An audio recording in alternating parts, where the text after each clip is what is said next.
Hello, everybody. I'm Cody. And I'm Brent. And we are the Hugonauts, here to review and discuss with you the best sci-fi novels of all time. This week, we are talking about Dark Matter by Blake Crouch. And in a couple weeks from now, for our next episode, make sure you like, subscribe, download, follow, whatever platform you like, so you don't miss our episode on The Handmaid's Tale by Margaret Atwood. We wanted to add a little bit of dystopia, classic dystopia to the mix. Yeah, I think we're gonna do a few this year. Little get into some classic dystopias this year. So we'll starting with that one. Absolutely. And we also have some quick announcements before we get into talking about Dark Matter, which are number one. We have finally launched a website, which we're really stoked about.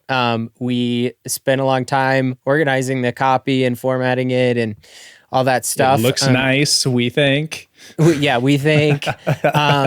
And its main purpose really is just as kind of a deposit of prose of the show, basically. If you want to go back and check a rating, a review, an analysis, something like that, you can go back and you can read it instead of having to listen through an episode. You can also find links to our episodes, and you can find links to buy the book. We signed up with Amazon as an affiliate, so we get a little bit of a kickback, which helps us make the show if you're just going to buy the book anyway. So that's what the website does. And it doesn't cost you anything extra. The books cost the same price. If you click through one of our links to buy a book, anything you put in that Amazon cart, we get a little chunk of, and helps us support and make the show. So we really appreciate it. But check it out. We've done full written reviews of all the books we've talked about, and at the bottom of each review page, we also link to remind you what the similar recommended books were. So if you're like, oh, I loved Red Mars, but I can't remember the things that were like Red Mars. It's on the website. You can see the nice, pictures and read about why we thought those books were similar, all that kind of stuff. And also, we're launching a Discord. So basically that's like a discussion server. We're calling it the Hugonauts Book Club, but we'll try to give as a little more forewarning even than the 2 weeks about future books that we're going to read or thinking about reading in the near future, chat about just, have an actual conversation about the books on an ongoing basis, talk about what else we're reading, and just an excuse to all chat and hang out together. So we'll put the link in the episode notes. It's also on the website. And then as a little incentive to try to get people to sign up earlier rather than later, because we want to talk with all of you. He's got a stack of books. A big old stack of sci-fi books. I don't have room for in my house anymore. So if you join the Discord, I'll put up a thread and just reply there, and you'll enter for a chance for me to ship you all this good stuff. There's the Ancillary series, Station 11, an old Zelazny book that's great, a different Margaret Atwood, Oryx and Crake. Anyway, come chat with us on Discord, and I'll send you some books. And I should have mentioned initially, the website is hugonauts.org. Oh, strong point. Yes, extremely strong point. All right. Shall we talk about Dark Matter? I think we should talk about Dark Matter. Brent, what happens in Dark Matter? So Dark Matter is 342 pages, 10 hours an audiobook, so relatively short. And Jason Dessen is walking home one night in Chicago when he realizes he's being followed. A strange man in a geisha mask abducts him at gunpoint, drives him to an abandoned building, takes his phone and clothes, and injects him with some kind of strange drug. When he wakes up, he's surrounded by strangers congratulating him for something that they think he's done. And in this world, he's not a college professor. They're saying he's created something that seems totally impossible. He looks for his wife, but in this world, she says she is not his wife, and his son was never born. So the question is this the real world? Is it a dream? And no matter what this place is, how does he get back to the people he loves? Da-na-na. It's a thriller. Yeah, Let's talk about it. That was much more dramatic than usual. I like your tone. Trailer approach. It does fit the tone. Okay. Reviews. Overall, I'm a 3 out of 5 on Dark Matter. I think it's a fun and fast read with touching, albeit basic, kind of central message. Don't expect to learn anything new, though. That's my take. Fair enough. I'm going to give it a 4. It's just such a fun page turner. And it's got a lot of heart also. It's like not just a thriller, like what will happen on the next page, but like there's a lot of good emotional strength to it. Good, a couple really good characters. And it's the kind of book you can recommend to anybody, and they're like almost for sure going to like it. And yeah, as you said, it doesn't break a lot of new ground. There's not like a big deep message in it. That's, I think, why I don't give it a 5. But it's just incredibly fun. It's like such a fun book. So yeah, 4 stars for me. For sure. We're going to try to start doing this more in all of our episodes, but having a post-spoiler section. So after the recommendations, we've done it a couple times before, but after the recommendations, we'll give a little bit of a summary of the rest of the book for anything that's relevant that we want to talk about, and discuss things that we were interested in that would spoil it for someone who wants to read it first. And there's a lot of that here, since it's kind of it's a mystery page turner action novel. There's not as much to talk about up front. So join us for that if you have read it, or, you're going to read it and come back, whatever, after the recommendations. And like we said, what's in the plot here? Yeah, the first person perspective helps a lot. It's all narrated like from Jason's direct point of view. And it also, the mystery of like this world that he's in, for sure you will figure it out before like Jason tells you. But it's fun to figure it out along the way. And it still doesn't, it's not like you're upset you figured it out before the main character, because it's still like, oh my God, how is he going to get out of this? What's going to happen next? And then the big reveal, which you sort of like expect in a book like this to happen at the very end, that actually happens like halfway through. And then there's still so much more that happens, including some things that I don't think they make total sense in the world of the book, but did not feel predictable at all. So there's just, it's a thriller where the plot is the main point, but it's just so well done. Yeah. Yeah, and we have, for the characters here, there's not too many central ones. There's not too much to pay attention to. Keep straight, as there are in some SFF novels, as we know. But Jason Dessen, as you said, the narrator, the protagonist, he's a really great husband and father, and but he's kind of weighing that at the beginning of the novel against failing to reach his full potential as a scientist. And his wife is weighing her inability to break through in the art world when she used to be very popular, and seeing her friends succeed. So there's a little bit of that kind of midlife crisis for success and personal success and in ambition that's weighed against the importance of family. And that's kind of the core concept to this novel. And we think that Crouch pulls it off really well. Yeah. So there's Jason, of course. But yeah, then his wife Danielle is the other like really central character here. And there's 2 things that really make their love story so good in my mind. So one is, when he's in this sort of alternate world and meets this version of his wife who doesn't know him, they still have immediate chemistry and like attraction. And so there's that sort of like, you get kind of like a meet cute, but with 2 people who've been married for 15 years.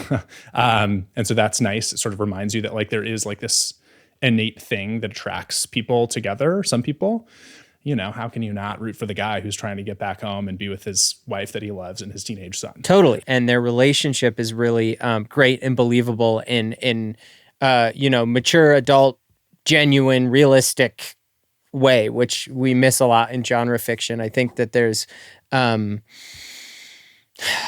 lot of, sci-fi romances that are really flat characters. Either both of the characters are flat, or particularly in a lot of cases, the woman in like a heterosexual relationship is flat character. Yeah, big surprise. Male writers write book and can't write women. Yeah, yeah, and they're like, they're male-centered ideas of women. And it feels like Blake Crouch has been there, and had love and relationships and family, and gets it, unlike some other sci-fi authors who we won't point fingers at. But it's definitely refreshing to read that. Yeah, for sure. Yeah, and that really ties into the biggest theme of this is all about family. Like a family and those people you build those relationships with is like the highest ideal in life, and that's what's worth fighting for. Not a super, it's not something we haven't heard before, but it's done in a fresh way, and it's, hard not to get on board with. Yeah. It also, I guess, is doing another thing at the same time, which is pointing out that like happiness can only get so good, right? Like, you have your family and your good life. The things you may have missed out on in life maybe aren't so important. And that's something that, if you didn't, really like take time to just experience living, that, the ambition isn't worthwhile. The realizing of success. There's everything has a trade-off. There's no version of your life that you could live where like you didn't have any regrets and didn't think you could have done something differently. Correct. That's the other cool message here. So you have, we have a section on here that's the X factor. I don't know if we've ever said that explicitly, but it's just kind of where we chuck like, what makes the book different or special. And you had one that I thought was pretty good. Yeah, this is a book I've been recommending to friends and family for like many years. I guess not that many years. It came out in 2016, 5 years. But it's whenever somebody tells me they're in like kind of a reading slump, they need something that's going to like, they're really is going to be exciting and they're going to have fun with, or people who tell me like, oh, I don't really know if I'm into science fiction, but like, what could you recommend that I might like? This is like one of the books I always recommend, and it always works because it's just so hard not to get invested and just like want to keep reading. At the end, maybe you don't think a lot of deep thoughts, but like while you are reading this book, it will be extremely enjoyable and it will remind you that reading can be fun. And I think that's a great thing. The world needs books like that. So anyway. Totally. I mean, we talked about this before, but I had trouble coming up with a rating because I was like, what do we analyze here? I mean, it's hard not to talk about stuff and ruin the plot. And also like, I don't know, this is family and like, that's a good message and that's about it. And then I think about my experience reading it and I was like, I kept wanting to keep reading it. I kept being excited whenever I got to turn it back on. And cause I listened to it. And so that's good. That's a fine experience. You can have good versions of those things. Popcorn reading is fine and fun. And we also don't do a lot of those all the time on the show. So it's good to have one recommendation that's just like an easy beach read or whatever. Yeah. Other thing we'll say about this. Yes. No, go ahead. They're making a TV show on Apple Plus at some point. They've signed a deal, and we were just talking about Blake Crouch is one of the writers, and we think the showrunner too, which is an interesting decision. We'll see how that goes. Yeah, we'll see. The showrunner is a different, we've seen writers interject and like see over programs before, like Ken Liu, who we interviewed a little while ago, was involved as a consulting producer on Pantheon, his show on AMC Plus based on his stuff. And that's a really helpful role. But showrunner is like, you might have needed some television experience to know what you're doing. We'll see. Let's not doubt Blake. But it's going to be curious. I'm very curious to see how it turns out. It's definitely a highly atypical choice for the novel writer to then be in charge of the TV production. Right. And we might be wrong about that too. We might have misunderstood. But either way, it should be good. I think this book would go straight to the screen and be super interesting. But, that being said, we'll do some post spoilers, but that's it. It's a good book. It's fun. We got similar books, right? Yep. Similar books to recommend. I can start. I chose Armada by Ernest Cline. It's the author, Ernest Cline, is who wrote Ready Player One, which I'm sure a lot of you are familiar with. This is his other novel. And it is about, it's Ender's Game. It's Ender's Game without the nuance and any of the bigger ideas. Oh my gosh. It's a lot of, but it's there's nothing special there, but it's also a fairly fun read, or Ready Player One. But, we're sure you're already familiar with those two. Both good beach reads. Don't read Ready Player Two, though. Don't read that one. Right. And don't read the sequel to Ready Player One. Just don't do it. What about some Crichton? Yeah, I'll do Andromeda Strain by Michael Crichton. That's really the book that he wrote some other books before, but not under his name. So this is really the first book that like established Michael Crichton as like a huge thriller writer. And obviously he went on to write Jurassic Park and all these other huge books. Andromeda Strain is my favorite of his. It's about a pandemic, but with like extrasolar origins. So it's sci-fi and it's about scientists, and it's just really gripping and great. We might review it on the show someday soon because it's a fun one. But anyway, yeah, highly recommend Andromeda Strain by Michael Crichton. For sure, you will want to keep turning those pages. Yep. And a third one in that vein, Project Hail Mary by Andy Weir. Some of you have probably read it or remember us ranking it in the Hugo finalists for 2022 episode. Classic page turner. Go ahead. There's more science in it than in any of these other books. So that's appealing as well. Yeah, another great fun read. Yeah, for sure. All right. With that, it's time to talk about post spoilers. So if you do not want to hear about the end of Dark Matter, please turn back now. Otherwise... And thank you for joining. Yes, thank you for joining. We'll see you next week. We'll see you on the website and on the Discord. Otherwise, let's do it. Okay, here we go. Let's go. What's the summary? So...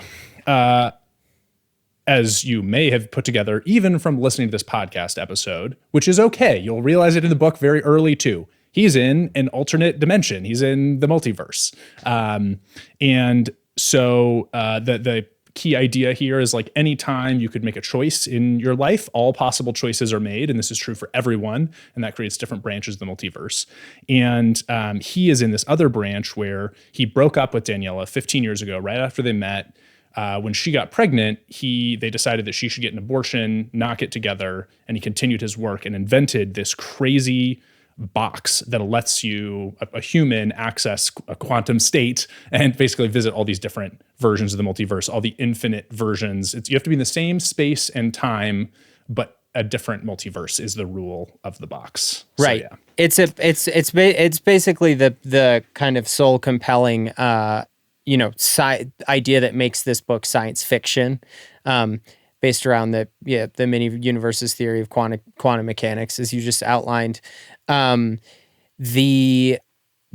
super interesting thing I thought about it, the interpretation is that as part of the technology is two parts. There's the box. You could talk about the box in a second, but there's another part which is a chemical compound that Jason's scientist friend needs to develop, which allows you to, it basically knocks out your qualia, like you can't sense the world in the right way anymore. So it takes you out as an observer from the system.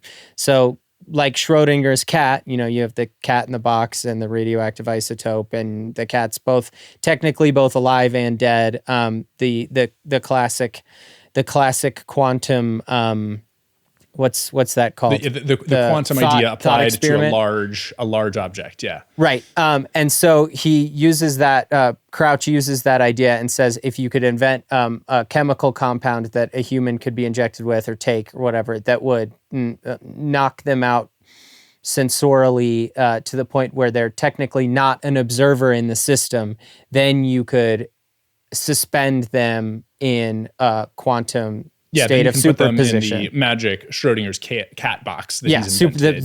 The quantum superposition. When you take the drug and step inside the special box, it turns into an infinite corridor, and you can walk down it as long as you want. Doesn't matter.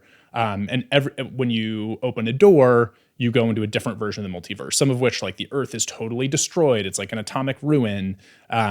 Anyway, so and there's this element of like your intent finds you. I think that was his kind of narrative way out of science here, was that the idea that like the thing that's on your mind that you most like are feeling is what universe you'll end up in this corridor. They have to like figure out how to travel through the box. So to take one step back, what has happened here is the Jason from that universe who invented this box was unhappy.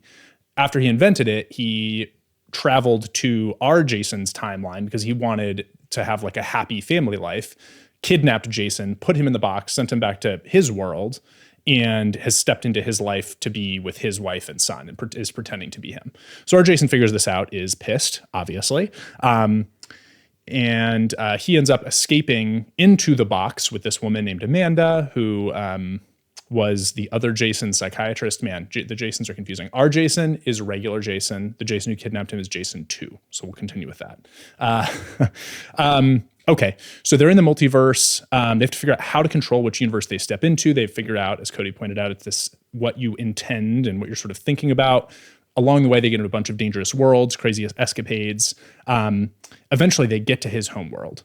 But there, he realizes, J.R. Jason, that he has to contend not only with Jason 2, who is like living with his wife and pretending to be him, but also there are many, many other versions of himself who also went inside the box and they took different paths through the multiverse to get back to his world. So from their point of view, they are him. They've just had slightly different experiences over the last month trying to travel through the box. And there are lots of them. So he has to contend with all these people to try to get his family back. In the end, our Jason wins out over the other versions of himself by getting himself arrested so he can hang out with Daniela and Charlie. Then he gets into a shootout with Jason 2 and some other bad Jasons. And Daniela finally at the end convincing all the other Jasons that, you know, she and Charlie really get to decide here.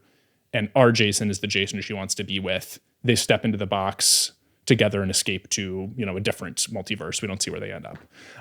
But so the good guys win. Or let's talk about that. Yeah. Yeah. I mean, I was kind of, I feel like you and I split on this, but I was a little bit disappointed by the ending because of its logical implications. He has all these split copies of himself who are the same, you know, the same protagonist we've been following for the first 2/3 or 75% of the novel, is then branched off into a bunch of different people who are now competing to win the prize, basically, to get their family back. And so it felt a little, I mean, you know, Crouch just, the one we're with is the right one. And so it feels okay in a narrative sense. But when I was thinking about it and when I thought about it after, it made me a little sad because so many of the characters who were also the protagonists we were following,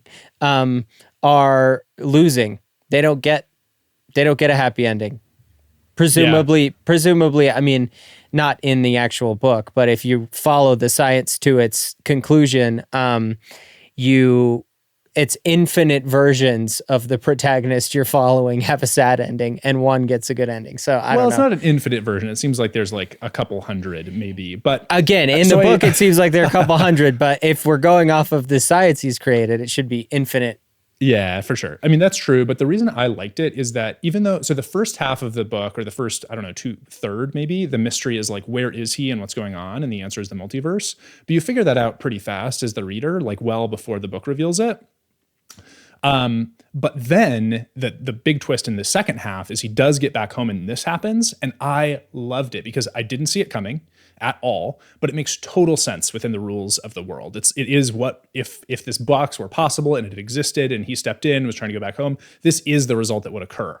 Hundreds of versions of him would come back out, or more, whatever. I guess, yeah, you're right. An infinite number. I guess you're right. And also only one would succeed. And only one can succeed. And so, first of all, I just bought into the fact that like I'm following the first person point of view. This is my guy. And so you're right. All these other people are also our guy, but I just sort of chose to silence that voice. The second thing that I really liked though is that there's an element of randomness. He gets lucky. He like has this conflict with someone that sort of gives him this idea to get himself arrested. And so he has this idea of like, I need to do something random and I just need to get lucky. And here's this random thing that happened to me and it gave me this idea. I'm going to do it. And so it sort of introduces this idea that like success is not just who you are, but also just luck. And I think that's true and something we should all try to remember, especially the people who succeed, quote unquote, in our world need to remember a lot of that is luck. That's true. But the flip side, the other thing is at the end, there are other Jasons who also believe this, but our guy is the one who first proposes it, which is like, this is really all about Charlie and Daniela and they should have agency. We're not like fighting over them like possessions. Like they are in charge of this situation. They did not cause this fracturing of us. And that's just like, obviously good, you know, they are people and she's great. So Anyway, I liked it, but also I hear you. There's an infinite number of sad Jasons living in Chicago now. Yeah, there sure are. But there are two people who quite enjoyed a fantastic fun read of Dark Matter by Blake Crouch, and that is Brent and I. And hopefully there will be more of you. Yeah, for sure. But yeah. Otherwise, check out the website, check out the Discord. We're excited we launched them. And we'll see you for next episode on Handmaid's Tale. Later, everybody. Happy reading.